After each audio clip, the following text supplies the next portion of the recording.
இன்று டிவிகே கட்சியினுடைய தலைவர் திரு விஜய் அவர்கள் கரூரிலே பொதுக்கூட்டத்திலே பேசிக் கொண்டிருந்த பொழுது கூட்ட நெரிசல் ஏற்பட்டு மூச்சு திணறி பல பேர் இறந்துள்ளதாக செய்திகள் வெளிவந்துள்ளன.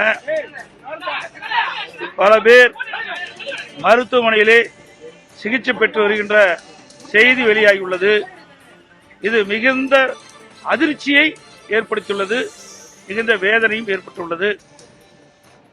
மருத்துவமனையில் சிகிச்சை பெற்று வருகின்றவர்களுக்கு அரசு உரிய முறையில் சிகிச்சை அளித்து அவர்களை காப்பாற்ற வேண்டும் என்று இந்த நேரத்தில் கேட்டு இறந்தவர் குடும்பத்திற்கு எனது ஆழ்ந்த இரங்கலையும் வருத்தத்தையும் தெரிவித்ததோடு அரசு இறந்த குடும்பத்தாருக்கு நிவாரண உதவி வழங்க வேண்டும் என்று கேட்டுக்கொள்கிறேன்.